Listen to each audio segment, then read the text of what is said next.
Orpheus, founder of the Greek mysteries, Osiris, the light of lights, Quetzalcoatl, the Toltec and Aztec god, Ashtaroth or Ishtar, the eternal mother of ancient Chaldea and Babylonia, and Ashur, the Assyrian sun god.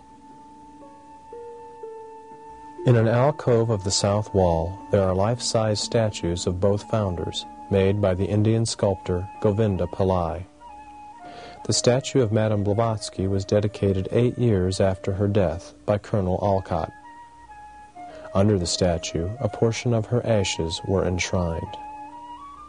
After the colonel's death in 1907, his statue was added to that of his co-worker. Above, in both Sanskrit and English, can be found the motto of the Theosophical Society, "There is no religion higher than truth."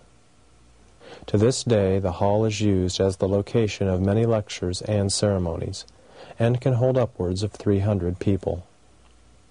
In honor of the Society's efforts worldwide, there is displayed on the west wall a plaque listing those countries where the Theosophical Society is currently represented. But perhaps one of the most important efforts undertaken by Colonel Olcott was the addition of an east wing to the headquarters building for the creation of the Adyar Library. Here he undertook the task to collect and preserve the traditional texts of India at a time when native cultural and religious efforts were being discouraged by Western influences. Olcott's aim, as he put it, was a revival of the original Hindu and Buddhist traditions in India and Ceylon. Over the years, the library has become renowned for its collection of Indian and Oriental works, as well as for its extensive collection of rare loose-leaf manuscripts. One display case contains a loose-leaf copy of the sacred Tibetan Kanjur and Tanjur, printed on paper made by hand from the bark of trees. This Tibetan manuscript was presented to the library by His Holiness the 14th Dalai Lama and contains biographies of Tibetan religious leaders, including the great yogi Milarepa. The library's total collection became so large that in 1967 a bigger, more modern facility was built and includes climate controls for increased preservation capabilities. When Colonel Olcott started the library, he made it a condition that it should always be within the compound of the Theosophical Society. And when the main hall became too small for the library, or when the library grew way up, we found it necessary to have another building. Here we are particular about preserving the manuscripts and books so that they can be of help to the other people. So the readers are not allowed to come to the stacks and make use of the library. They have to select the books and give the number, and the staff here will collect the book and give it to them. That is one way we preserve it, so we don't have many losses in the library. India's tropical climate contributes to the wear of all written materials. Here, workers and volunteers from around the world spend time reconditioning both old and new acquisitions before they are stored or made available to the public. In addition to being a repository of rare books and manuscripts, the library also employs Sanskrit scholars and produces a bulletin dedicated to its ongoing research efforts. In 1982, 100 years after Colonel Olcott's initial efforts, the Adyar Library had some 17,300 manuscripts and 160,000 books. Harvard Sanskritist Daniel Ingalls refers to the library as one of the chief repositories of Sanskrit manuscripts in the world.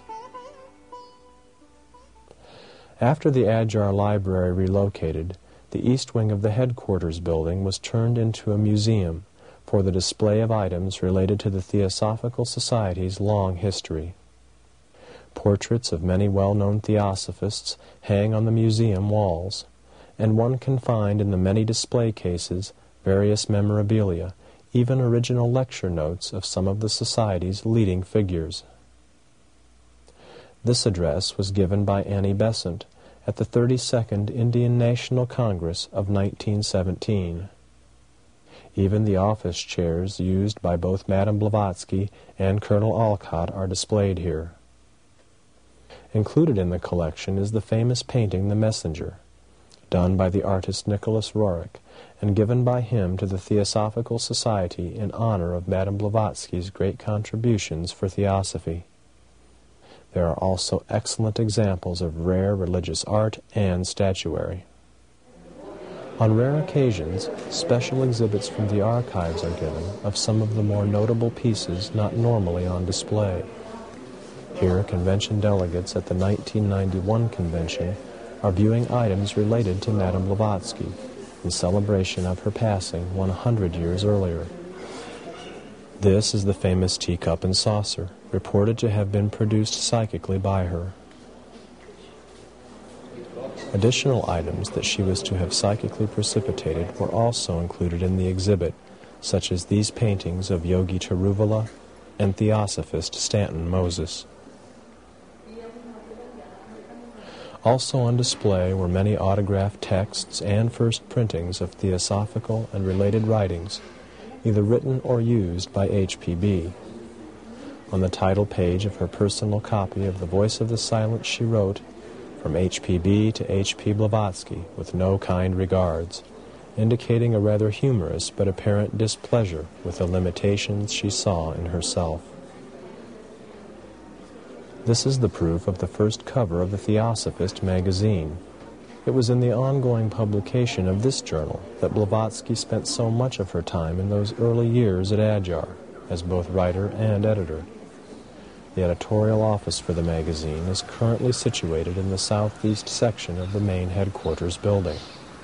Mr. Naganathan is the magazine's assistant editor. You know the objectives of the Theosophical Society. There are three objects. To build up a nucleus of universal brotherhood, to promote a comparative study of literature, philosophy, religion, and so on. And thirdly, to explore the latent laws in nature, in man, and so on. These are the three broad objects which we have been consistently projecting and maintaining all these years. These are the criteria for articles. We in the Theosophist are deeply, vitally concerned with the core of the ancient wisdom.